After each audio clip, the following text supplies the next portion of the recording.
I'm generally a calm person, but occasionally I say things that are best described as fighting words.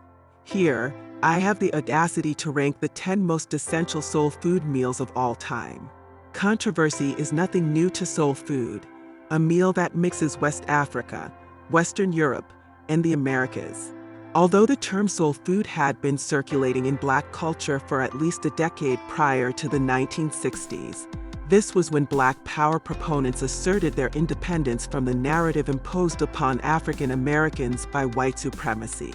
Food was a component of this huge project. Soul food was marketed to the world as a different dish from Southern cuisine, despite the fact that the two shared ingredients, techniques, and history. It was a fantastic marketing strategy, but it was flawed from an ideological standpoint for two reasons. In the American South, soul and Southern cuisine are so intertwined that even African Americans refer to what they eat as Southern food, despite deliberate efforts to distinguish them. Second, African Americans were left to complete the definition of soul cuisine. The adaptable definition of soul food was adequate to garner support from African Americans across the country, but it also allowed for a great deal of regional and individual interpretation. Now, a half-century later, we can look back and observe that a consensus has emerged on the components of a soul food plate. My early memories of what I ate at home, with my grandparents, at church, and at restaurants influenced this ranking, as they do for many soul food enthusiasts. I've attempted to be as objective as possible by putting aside my personal preferences and using what I've learned from the immense amount of research I conducted for my book on the history of soul food. I have no intention of disparaging anything that a kind caregiver fed you while you were a child. Nonetheless, it is time to correct the record. Listed below is a ranking of the top soul food dishes. The red velvet cake comes in at number 10. There is something quite sophisticated about red velvet cake. Perhaps it's the name or that wonderful, vibrant shade of red. Or perhaps it's the tender crumb and subtle chocolate flavor with a hint of buttermilk acidity. Whatever it is, I'm absolutely on board with everything red velvet. Red velvet pound cake, anyone? I've received numerous requests for red velvet cake. As a native of the South, my cooking selections were limitless. Everyone in my family has their own recipe for red velvet cake, and according to them, theirs is the greatest. However, I still believed that the perfect red velvet cake existed someplace. The recipe for red velvet cake. I've been looking for the greatest homemade red velvet cake recipe for quite some time. I desired a cake that was simple, incredibly moist, and melt in your mouth soft, with that trademark light chocolatey buttermilk flavor. I've tried a few recipes that were acceptable. However, there was nothing that truly blew my socks off. Until I experimented with combining 3 recipes. God, I love it when chemistry cooperates and produces the masterpiece. Or so we believe in my household. How is red velvet cake made? Before discussing what red velvet cake is, we must clarify what it is not. Red velvet cake is not simply a chocolate cake colored red. The original red velvet cake was a buttermilk chocolate cake with a distinctive reddish tint from cocoa powder. The modern spin on traditional red velvet cake adds red food coloring to accentuate the cake's inherent redness and transform it into a vibrant red hue. What flavor does red velvet cake have? The flavor of red velvet cake resembles a light chocolate cake with hints of vanilla buttermilk. It is a distinctive taste that is popular in the South. Velvet cakes always contain buttermilk and distilled vinegar and have a soft crumb. My number 9 soul food dish would be collard greens. These true Southern collard greens are braised in a meat-flavored and precisely spiced pot broth, resulting in an incredible supple, silky texture. Serve with cornbread or corn muffins and hot sauce for an authentic country supper. Looking for the genuine article? This is a Southerner's dream come true. Try my creamed spinach and mustard greens dish if you enjoy them.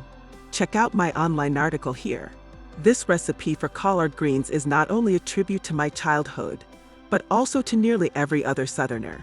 I have witnessed collard greens being prepared by the hands that nurtured and raised me for decades, and the entire process has always been so magical.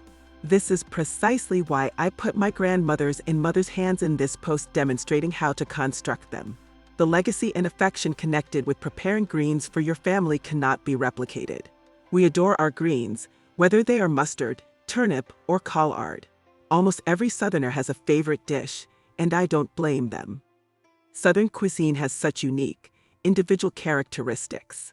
Authentic Southern cuisine at its finest. Traditional Southern collard greens are, in my opinion, the most popular variation of this dish. The delicious perfume of collard greens simmering on the stove fills your home with the aroma of traditional Southern food. Each taste is a wonderful solace for the soul. My number 8 would be smothered pork chops. Smothered pork chops grilled and cooked in a thick onion sauce would be my 8th favorite soul food dish. A simple and excellent dinner meal for today. Pork chops smothered in gravy are not for the faint of heart. If you want juicy, luscious pork chops cooked in a skillet, you will adore this recipe. So adaptable that they can be served with anything.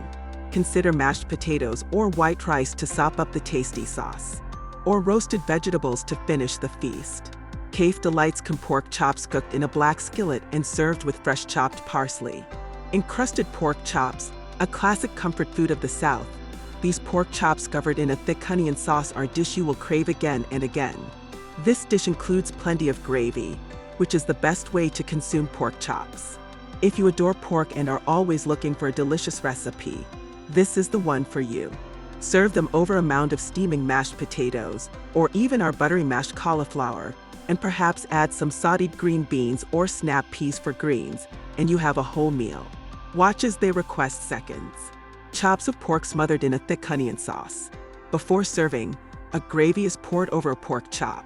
My number 7 soul food dish would be, this old-fashioned peach cobbler recipe is not only extremely easy to make from scratch, but it's made with fresh or canned peaches so you can enjoy it all year round. It's one of my favorite family recipes from my mom, and although I am biased, I think it's the best of the best. Peach cobbler served in a bowl with a spoon, and another bowl of cobbler in the background. Peach cobbler, peach season is pretty much the best time of the year, am I right? I love going to pick your own farms or buying a large box from a local vendor. Peaches are one of those things I could never get sick of. I have too many favorite peach recipes that I rotate through them each season, starting with my favorite homemade peach freezer jam. This peach cobbler recipe comes from my mom, and it is a family favorite recipe she made for us all the time growing up. The best part about it is that it literally takes 5 minutes to throw together. My mom often used a quart jar of homemade canned peaches, but you can also use fresh peaches. How to easily peel peaches. I've found the easiest way to peel peaches is to gently lower 2-3 peaches at a time into a pot of boiling water. Leave them in the water for about 30 seconds, and then remove them to a nice water bath. The ice water bath will shock them and keep the peach flesh from cooking, but the peach skin will be so easy to peel that you won't even need a knife. Whole peaches on a white marble board next to another photo of the skin being peeled off of a peach, with a colander filled with peeled peaches in the background. How to make peach cobbler. Add the sliced peaches, sugar and salt to a saucepan and stir to combine. Cook on medium heat for just a few minutes until the sugar is dissolved and helps to bring out some juice from the peaches. Remove from heat and set aside. Side-by-side photos of a saucepan with sliced peaches in it, and the other photo with sugar and salt added on top. Preheat oven to 350 degrees Fahrenheit. Slice butter into pieces and add to a 9/13-inch baking dish. Place the pan in the oven while it preheats to allow the butter to melt. Once melted, remove the pan from the oven. In a large bowl, mix together the flour, sugar, baking powder, and salt. Stir in the milk, just until combined. Pour the mixture into the pan, over the melted butter and smooth it into an even layer. Process photos for making peach cobbler, including melting butter in a 9x13-inch pan, pouring batter on top, and then sliced peaches and juice on top of the batter. Spoon the peaches and juice or canned peaches, effusing over the batter. Sprinkle cinnamon generously over the top. Bake at 350 degrees for about 40 minutes. Serve warm, with a scoop of ice cream, if desired. Overhead photo of peach cobbler in a pan before it has been baked, and after. How to store and reheat peach cobbler. Peach cobbler is best enjoyed warm, right after it's baked. Store leftover cobbler covered, in the fridge for 4 or 5 days. My number 6 soul dishes. Mama's chicken and dumplings have always been the greatest, so when it came time to submit this recipe, I had to ensure I could replicate hers. The only difference is that she uses shortening, whereas I prefer butter. You may utilize either. Although shortening yields somewhat more tender dumplings, I prefer the flavor of butter. My number 5 dish is mashed potatoes Southern style, which is comfort dish. They are made with only 5, well, 6 if you count salt and pepper separately, components. These are ideal for a holiday like Thanksgiving, but simple enough to make on a weeknight. Mashed potatoes Southern style. I adore timeless recipes like this one for Southern style mashed potatoes that have endured the test of time. This was my Meme-O's recipe, and I have many wonderful memories of savoring them with fried chicken or turkey and dressing. Candied yams is number 4 point for soul food dish. Southern candied yams are a traditional sweet potato side dish that is slow cooked on the stovetop in a candied sauce. The recipe consists of white and brown sugar, butter, cinnamon, nutmeg, vanilla essence, and orange juice concentrate. These yams are incredibly soft, sweet, and lemony, with notes of buttery caramel and toffee. Ideal for Thanksgiving or any other occasion. Coming in at the number 3 sweet potato pie. This Southern sweet potato pie is a family favorite ancestral dish. A Southern classic created with basic ingredients and great for any occasion. In the South, sweet potato pie has been a beloved dessert for years, and it is now gaining appeal in other regions as well. I believe it's fantastic that more people are tasting and enjoying this classic Southern dessert. On a white dish, a slice of sweet potato pie is captured in close-up. Traditional sweet potato pie. The Southern classic sweet potato pie is one of my favorite pie recipes. It is simple, creamy, and delicious, and is perfect for fall or any time of year. This pie recipe was passed down to me from my great-grandmother. It has long been a staple on my family's Thanksgiving dessert table and is a fall favorite at family dinners.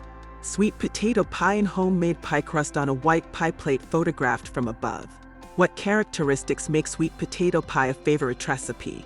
Time is of the essence around the holidays or before large family feasts, and this dish is simple to prepare in advance.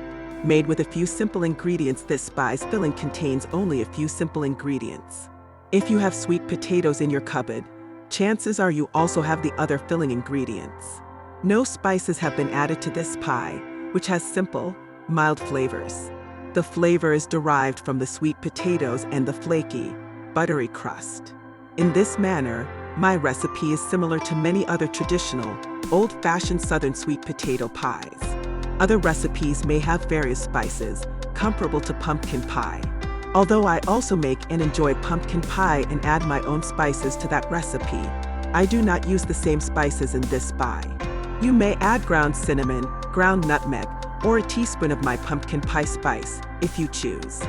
Number 2 for soul food dish, fried chicken. Fried chicken is one of the most magnificent creations ever made. It is one of the few cuisines suitable for Sunday supper, church celebrations, and other special events. Although this meal is adored by numerous civilizations, there are multiple points of controversy as to who should receive credit for its creation. Whether it originated in West Africa, Western Europe, or Southeast Asia, fried chicken is now a popular dish among African Americans. In the realm of soul food, fried chicken is exquisite, whether it is prepared traditionally in a cast iron skillet, Nashville hot, or with a waffle. No surprise it has been dubbed the gospel bird. The number 1 is macaroni and cheese. Eggs and evaporated milk are used to bake macaroni and cheese in a custard-like consistency. This variation contains 3 types of cheese, butter, and a touch of sour cream. It comes out of the oven creamy but firm, hearty and satisfying, and very delectable. A baking dish with a serving spoon containing macaroni and cheese. How to prepare this soul food staple? It's very simple. Here's how. Cook elbow macaroni and drain before placing in a baking dish or pan. Make the custard by whisking together milk, evaporated milk, eggs, and seasoning, and then pouring it over macaroni. Stir the butter, sour cream, and 3 cheeses to blend thoroughly. Bake until bubbling and browned on top, after which more grated cheese should be sprinkled on top. Completed baked dish with a browned crust. I hope you enjoyed.